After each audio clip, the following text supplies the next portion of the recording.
Thanks for joining us for the final part of our business series. This one's all about review and adapt.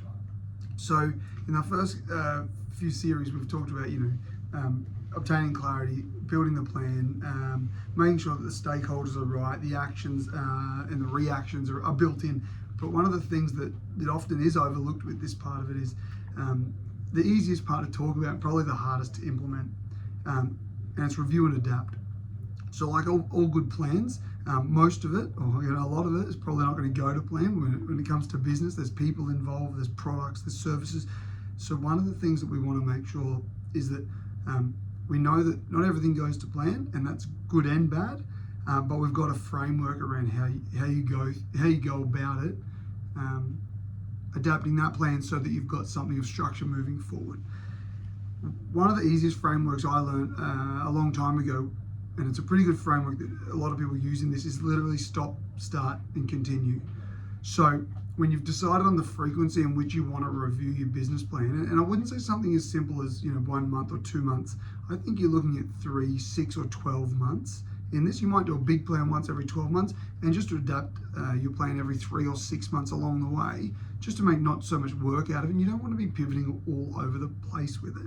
But when you're picking that time frame and you're going back through that business plan you've got, you want to make sure that you've got a framework for each part of that plan so that you can look at it. It might be people, or it might be the product or pricing, and you can look at it and go, well, stop, as in what hasn't worked too well with that.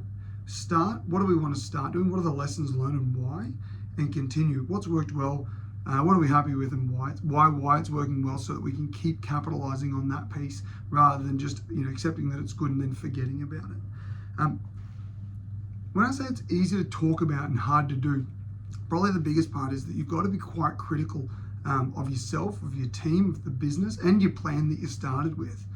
There's nothing wrong with changing a plan, but you don't want to be pivoting all over the place. It'll feel very disruptive for your clients, it'll feel very disruptive for your staff, and it'll feel like even for yourself, that you've got no structure along the way.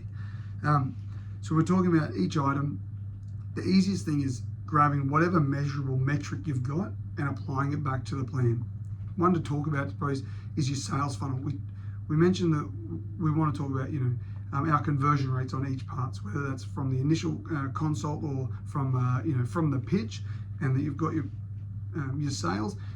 You might have thought that you're at 50% and it's either higher or lower than that. It means that you can either update your sales forecast because you're better at what you thought you'd be, or you need to reduce the top end, and you can reduce your marketing spend or your networking or however else you got those leads, because you're getting the desired outcome in terms of sales from less. And that's really up to you. But then this is all about effectively reassessing your assumptions that your strategy is built on. And then over time, whether it's 6 months, 12 months, 2 years, you get to really hone those assumptions, and making sure that when you either bringing on new parts of the business or teams or even new locations, that you've then got some pretty rock solid assumptions to build the next plan on. And it's just about continuous iterations of the same plan. A hard one along the way is to know what were the aha moments and what are the triggers for those. So for you, you in your business, that you got to roll with the punches along the way. So what I find is, whether it's you're writing it on a whiteboard or you've got a Google sheet or something like that along the way, that when it's weekly, monthly, when you go in, you've actually got your lessons learned. And I don't mean lessons in some sort of like large philosophical sense. I mean it in a sense that you've picked them up and you've gone, oh, actually, we've found that this product doesn't get as much traction as we thought it would. Or we found that our pricing on this, people actually prefer it if we phrase it like this. And the third thing about assessing it or reassessing the assumptions you go with is, are you listening to the right people? There's no point, making changes to the sales component, or using the previous example, if you're not talking to the people who are in front of the clients at the coalface. If you're focusing on the right people to give you the right information is entirely the point of this exercise, and not being too precious about your original masterpiece that you built the strategy on. So the right people give you the right information.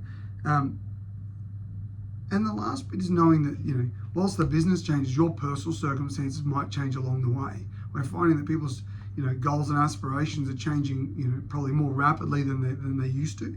So knowing that if you have got what you want out of the business and you're enjoying the part of it and you don't want to take it to the next level, or you want to scale it back and have more lifestyle, those things, there is no rules. You're allowed to have it however you want.